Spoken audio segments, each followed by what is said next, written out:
Trezește-te! Ești la atelierul de personalitate. Atelier de personalitate care vine și te învață, te ajută, te sprijină, te ghidează să te descoperi. Dacă vrei, dacă nu, poți să dormi liniștit. Sunt Stelian Chivu și mă aflu aici tocmai pentru a te ajuta, pentru a te ghida, pentru a te inspira, dacă e nevoie, cum să schimbi ceva din viața ta. Aici, la atelierul de personalitate, se folosește bisturiul inteligenței, se folosesc pastile de programare mentală pozitive și, de ce nu, și pastile cu imaginație, cu inspirație și cu intuiție. Iată de ce astăzi vom aborda o temă fascinantă, o temă prezentă, o temă de care cred că nimeni nu scapă și care cred că este înțeleasă de foarte puțini oameni. Este înțeleasă de acei oameni care au succes. Vrei să ai succes? Vrei să ai și bani? Iată că aceasta este tema de astăzi. Tu și fricile tale. Pentru că în momentul în care ai o frică de ceva, automat că îndepărtezi banii, automat că atragi sau respingi exact în funcție de frica pe care ai. Așa că tu și fricile tale este astăzi o temă pe care o vom aborda. Cei care au înțeles cum să-și controleze fricile, cum să le managerizeze, dacă pot să folosesc acest termen, ei deja au depășit, s-au înălțat și nu mai au problemă cu fricile. Și cred, asta pot să-mi confirm sau să-mi infirm, că nu există persoană care să nu fi trăit măcar această stare de frică, această emoție a fricii. Într-adevăr, am mai cunoscut chiar eu, sunt persoane care au ajuns la un nivel de echilibrare, de armonie, care se roagă, care meditează, maestri, călugări, sfinți. Aceștia au depășit anumite frici. Dar tu îți cunoști fricile? Iată că în momentul în care te întrebi, tu îți cunoști fricile și te întrebi tu la rândul tău, ia să vedem ce frici am. Dacă nu îmi cunosc fricile, deja este recomandat ca să începi să le cunoști. Pentru că, necunoscându-ți fricile, nu ai cu cine să te lupți. Nu ai cu cine să angrenezi un discurs, nu ai cu cine să acționezi dintr-un anumit punct de vedere, tocmai pentru a schimba această frică, aceste frici. Dacă ție îți plac fricile, rămâi cu ele și eventual schimbă canalul. Dar cred că nimeni nu iubește o frică, deși sunt persoane care spun că o frică totuși construiește folosindu-se de înțelepciunea populară care spune că frica păzește bostana. Este o expresie în popor. Dar, într-adevăr, când folosești această energie a fricii, să mergi regulamentar pe stradă, să nu treci pe roșu, să nu încalci cine știe ce lege, tocmai pentru că frica te poate controla. Frica vine cu aceste măsuri coercitive. Iată de ce există o anumită parte, un anumit segment al fricilor care sunt constructive. Bine, dar cât din această listă fantastic de mare a fricilor construiesc? Foarte, foarte puțin. Frica de paianjeni, frica de insecte, frica de cutremuri, frica de tunete, frica de fulgere. Lista fricilor, lista fobiilor este neterminată.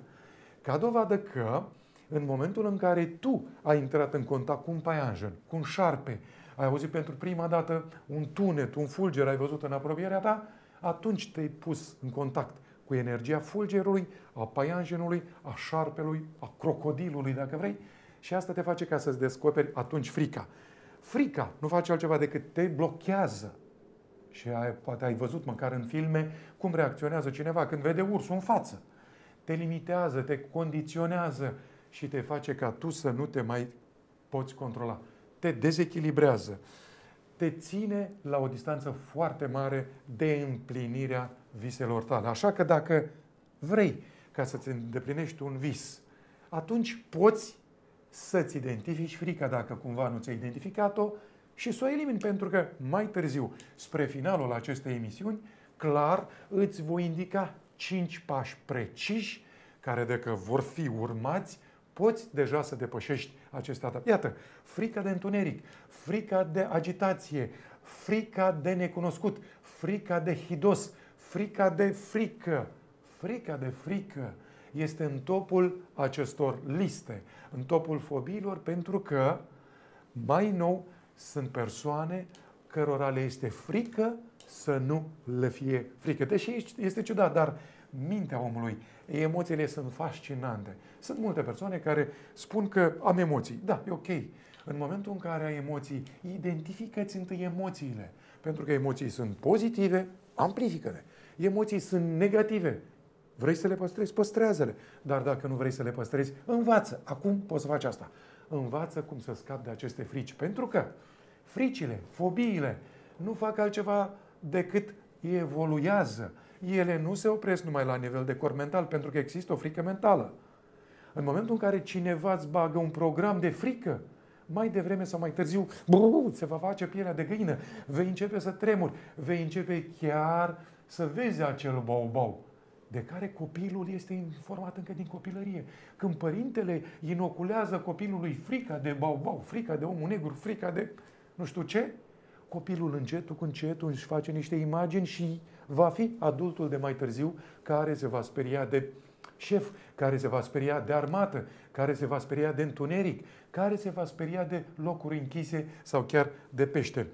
Un aspect extrem de clar, în momentul în care îți recunoști și îți înțelegi frica, deja ai făcut un pas extrem de mare în evoluție, în cunoaștere, în autodepășire, în autotransformare. În momentul în care tu deja ți-ai cunoscut frica sau fricile, ți-ai pus-o pe o listă, știi către ce să-ți îndrepți focusul, să îndrepți arma minții, arma inteligenței, să vii cu buretele emoțional și să le eliberezi, să le elimini, să le îndepărtezi. Sau să găsești butonul pe care odată apăsat, să dai delete și să se și evacueze, să se și elimine.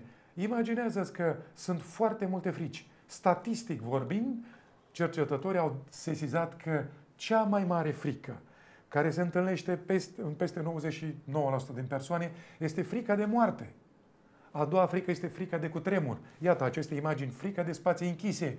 În momentul în care se instalează această panică, deja tu nu mai gândești corect, nu mai ești cel care se controlează și te dedai la fapte, la acțiuni pe care și tu te sperii, pe care nici măcar tu nu le controlezi. În momentul în care apare frica de cutremur, pur și simplu ești în stare să sari prin geam de la nu știu care etaj, tocmai pentru că pur și simplu tu nu te controlezi. Altcineva acționează în locul tău. Și aici este simplu. Am să-ți dau un caz care se întâlnește în foarte multe situații. Frica de examen. Cine n-a avut un examen pe care să-l simtă, pe care să-l înțeleagă sau care să-l blocheze? Lucrurile sunt extrem de clare. Doar câteva cuvinte ca să înțelegi cum funcționezi. În momentul în care ai o frică de examen, creierul intră într-o anumită stare. Și anume, stare de luptă sau fugi. Ori în momentul în care tu ai o frică, cum este în această situație, frica de examen, în acel moment creierul intră într-o stare precisă. El comandă alimentarea cu sânge, cu hrană, o trimite sistemului osos sau sistemului muscular. Pentru că tu ești constipat, ești morcovit, ești încordat. Și automat că în acea situație creierul va trimite exact sistemului muscular și sistemului osos. Și te întreb, vai, nu mai știu nimic. Deși am învățat, nu mai știu nimic. Iată de ce, într-o situație de examen, dacă reușești să te calmezi, să te echilibrezi, să te interiorizezi, să te autocontrolezi, creierul va fi ok, va fi normal, va trimite sânge, hrană, oxigen creierului și atunci, bingo, ai învățat, ți-aduce aminte și ai succes. Iată simplu. De ce? Într-o situație de stres. Ai văzut un vierme, deja te blochezi. Ai văzut un paianjen, aoleu, nu știi ce să faci. Te-ai blocat, transpiri, mușchii se încordează. Nu știi cum creierul tău va acționa. Iată, acum ai această informație. Te simți mâncat, te simți agresat, sunt coșmaruri. Culmea este că zice, domnule, pe timpul zilei, da, într-adevăr am frici, pentru că văd un paianjen. Dar paianjenul te urmărește și în somn, și în somn e mai crunt. Te agiți, transpiri, te zbuciumi, faci așternutul varză, tocmai pentru că fricile tale, iată că te urmăresc și în vise. Da, răspunsul este clar, fricile se pot vindeca. Fricile se pot vindeca, bineînțeles, în funcție de numărul lor și în funcție de intensitatea pe care cu care fricile se manifestă. Dacă știi, dacă cunoști, dacă înțelegi și dacă acționezi, deja vei vedea că frica este doar un obiect care poate fi de aici și mutat în exterior. Poate fi scoasă, identificată din creierul tău, din emoțiile tale, din corpul tău și dată afară. Pusă undeva, în coșul gunoi sau nu contează. Pur și simplu poți să o eliberezi, poți să o elimini. Dar e necesar să înțelegi un lucru. Fricile sunt conștiente și subconștiente. Ce ți-am spus mai înainte despre vise? În momentul în care tu visezi, nu mai ești conștient. Atunci, mintea subconștientă are acele imagini de frică, de paianjen, de coșmar, de cutremur și, cu toate că dormi, cu toate că vrei să te refugiezi în lumea viselor, nu reușești să scapi de așa ceva. Iată de ce fricile sunt de două categorii. Așa că dacă ai o frică în timpul somnului, deja este o problemă. Deja, dacă tu nu reușești să descoperi, să elimini, să eliberezi această frică, caută un specialist sau fii atent la acești pași pe care ți-i voi dicta. Pas cu pas și o să vezi că deja o să și scapi. Fricile se manifestă fizic când începi să tremuri din toate încheieturile sau când te-ai încordat, când te-ai blocat și nu mai știi ce să faci sau când transpiri și curg apele de pe tine. Ele se manifestă și emoțional. În momentul în care inima îți bate puternic, emoțiile curg ca o avalanșă, tu te manifesti fără să îți dai seama ce emoții ai și ele pur și simplu te controlează pe tine. Sau mental, când cineva îți spune, fii atent că în noaptea asta va fi un cutremur, te-a programat. Sau fii atent că dacă mergi sigur pe stradă noaptea, deja ai încurcat-o. Sau dacă te duci în pădurea cu alune, deja ursul te așteaptă. Am avut o situație foarte interesantă. Fac foarte multe drumuri, foarte multe expediții și am mers împreună cu o persoană adultă, în puterea cuvântului, mare. 1,90, 100 și ceva de kilograme. Și am văzut că era foarte, foarte atent. La urme, ajunsese până în momentul în care a văzut o urmă de vacă și zicea că e urmă de urs. Iată cum mintea noastră, imaginile noastre de multe ori pot fi distorsionate tocmai datorită fricii. Avea spray cu piper la el, avea o macetă din aceasta de junglă, tocmai ca să se apere de urs. Dar am mers și de la distanță, când a văzut un boschet care în mintea lui, doar în mintea lui, lua forma de urs, deja el se pregătea să fugă. Iată că nici spray-ul, nici maceta, probabil că și o mitralieră sau vreun agheu, dacă ar fi avut cu el, nu i-ar fi fost folosit, pentru că, deși se programa mental că dacă vine ursul să folosească spray-ul, era doar o scuză mentală. Deci iată că fricile, ca să sintetizăm, sunt fizice, emoționale și mentale. Conștiente și subconștiente. Doar câteva aspecte ca să înțelegi că cu fricile nu-i de joacă. În spatele fricii de fiecare dată se ascunde o dorință. Da, chiar așa. Dacă vrei, am dat exemplu cu examenul, da? Dacă tu mergi la un examen, automat că vrei să iei acel examen, pentru că vrei să treci clasă, vrei să-ți iei diploma și așa mai departe. Iată că aici se află o dorință. În momentul în care tu ai acea dorință și se suprapune cu frica de a nu lua examenul, automat că apare un conflict. Dorință și frică. În momentul în care apare dorință și frică, conflictul se manifestă și deja dezechilibrul s-a instalat. Frica de apă, frica de avioane, frica de râme, frica de frică, frica de neprevăzut, frica de șerpi. Iată, cum cineva are curajul să umble cu acești șerpi. De ce? Pentru că el s-a obișnuit cu ei. Și obișnuința se instalează încă din copilărie. Dacă de mic copil ți-a fost frică de șerpi, automat că șerpii te pot controla, te pot urmări și în vis. Dacă de mic ai fost ajutat ca să înțelegi că șerpulețul este și el, șerpișorul este și el acolo un animal de care poți să te ajuți, te poate informa, te poate învăța, chiar îți poate arăta câteva chestii, atunci nu vei mai avea frică. Iată de ce copilul până la 2 ani nu are frică. Asta o spun specialiștii. Abia după 2 ani până la 7 ani, el este un buret prin care absorbe tot felul de programe, ca dovadă că atunci când ți-ai descoperit o frică, e necesar să te întrebi ce este în spatele fricii. Ca dovadă că în momentul în care ai identificat o frică și faci încă un pas, ce este în spatele fricii, văzând dorința, deja tu ești la mijloc și ai posibilitatea să alegi. Frica apare diferit. Frica apare în funcție de vârstă, în funcție de zonă în care te afli. Frica este în funcție de religie. Frica este în funcție de cum ai fost crescut. Iată de ce frica nu te lasă să evoluezi. Îți dau un exemplu clar. Facem tot felul de grupuri prin care se aplică tot felul de psihoterapii. Altfel, un exemplu clar, ultima deplasare, chiar în perioada de 1-3 mai, am făcut-o într-o zonă cu o peșteră.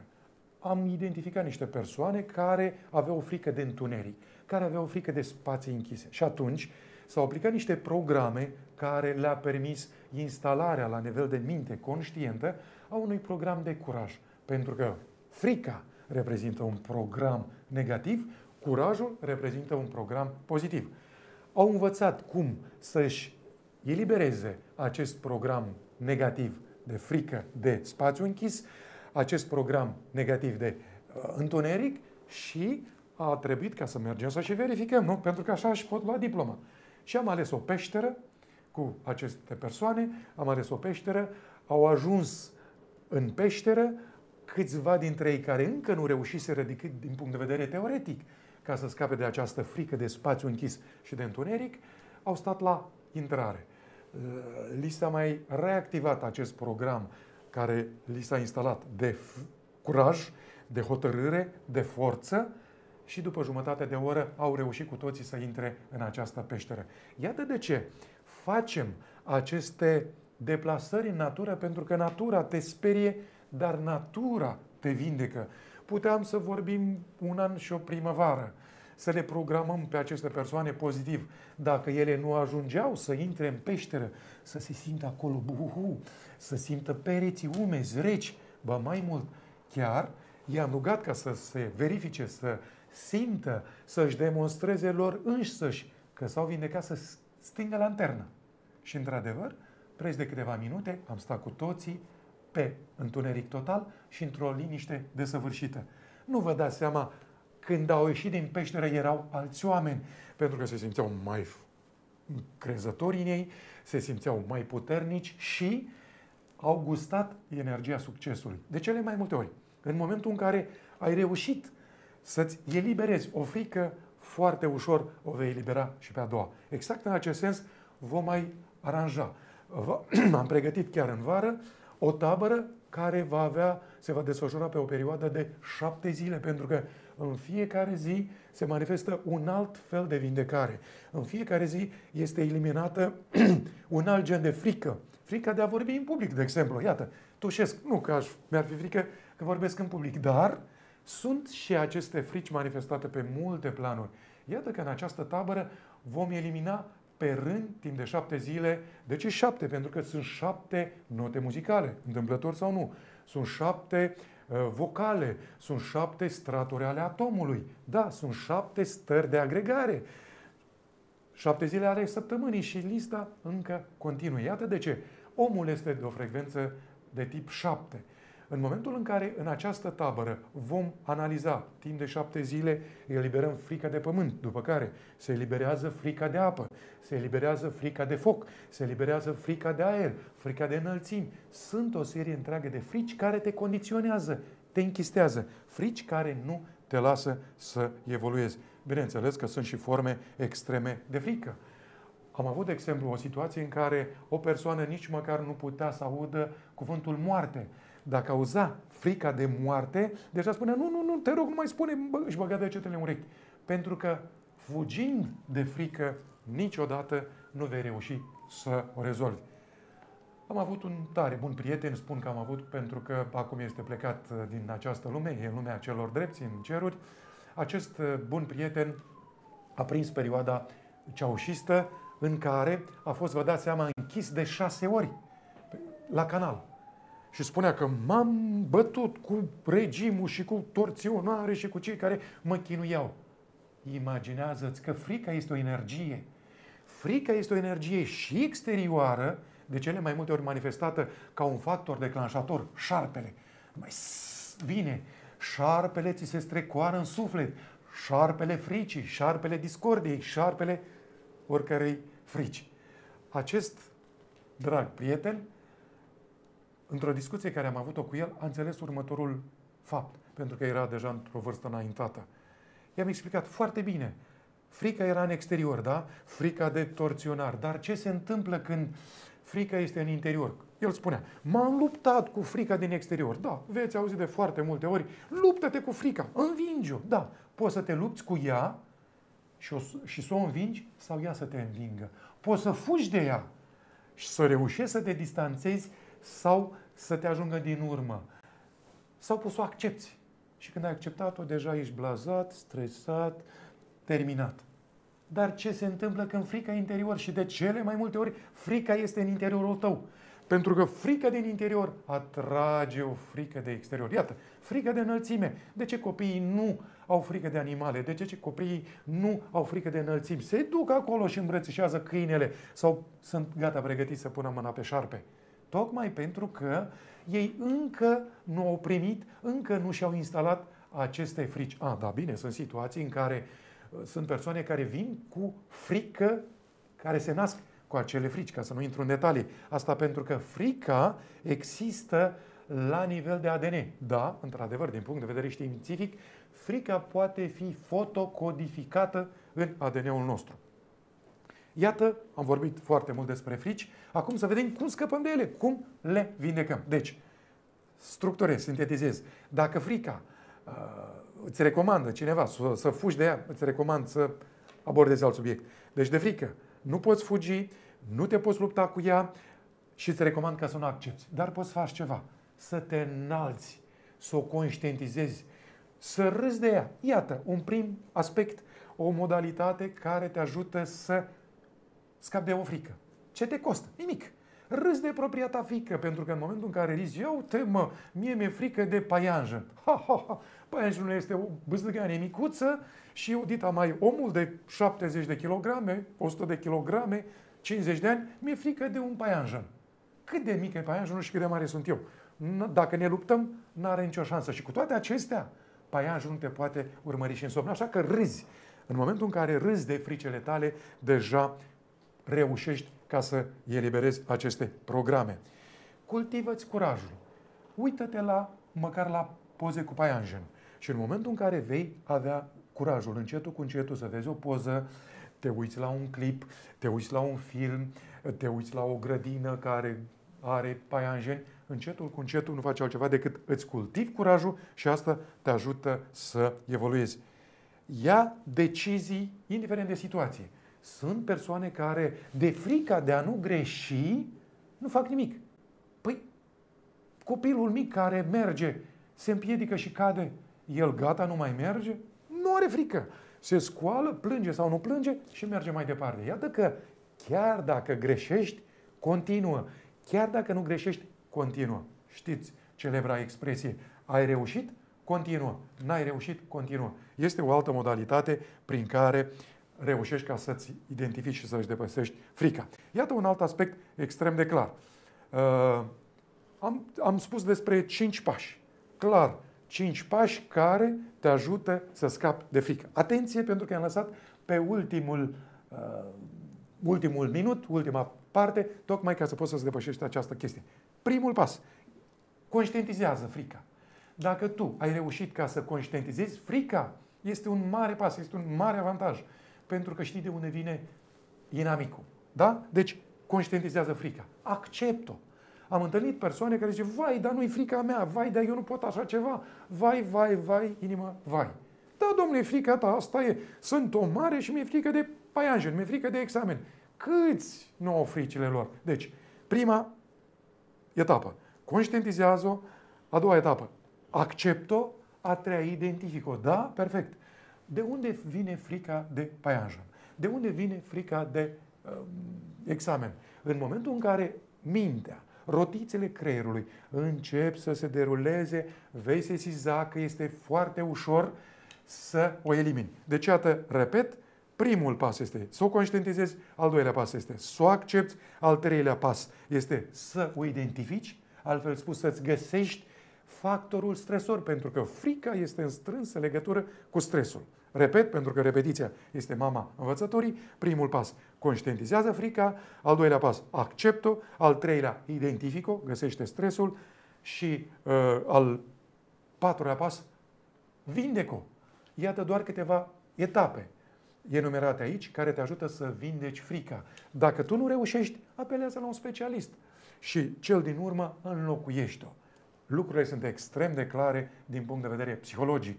Dacă ai urmat tot cei 4 pași până acum, ai conștientizat-o, ai acceptat-o, ai identificat-o, ai vindecat-o și nu pui nimic în locul ei, sigur, precis, imediat o altă frică îi va lua locul. Așa că ultimul pas și foarte important, înlocuiește-o. Înlocuiește-o cu ceva pozitiv. Să zicem că ai avut o frică mare de paianjen, am tot luat acest exemplu, urmărește ca să vindeci, să treci această frică prin toți cei 4 pași și în cel de-al 5-lea să înlocuiești cu dragostea față de fluturi. Paianjen, fluturi. Există o legătură. În momentul în care ai înlocuit-o, reușești să faci un aspect foarte, foarte frumos. Pentru mai multe aspecte, pentru mai multe detalii, te aștept pe Facebook, pe Facebook-ul emisiunii. Chiar îți recomand să urmărești emisiunea care a trecut, emisiunea care va veni pentru că am început cu frica de bani. Da, într-adevăr, sunt persoane care au frică de bani. Și, într-adevăr, la emisiunea de data viitoare vei avea posibilitatea să participi, să vezi, să înțelegi această relație. Dacă vrei să te transformi, intră pe această pagină de Facebook și vei vedea că vom pune și teste tocmai care te ajută să te identifici. Vom organiza tabere tocmai ca dacă vrei să evoluezi, vrei să urmărești acești 5 pași să scapi de fricile tale, pentru că, repet, niciodată, nicio frică nu va construi ceva bun. Mai mult, o frică mentală, o frică emoțională te va afecta și fizic. Până data viitoare, mult curaj, mult succes și pregătește-te pentru a elibera fricile și pregătește-te pentru a înțelege emisiunea de data viitoare, Tu și banii, ca să ai succes și, de ce nu, să ai și bani. La multă trezire pe data viitoare!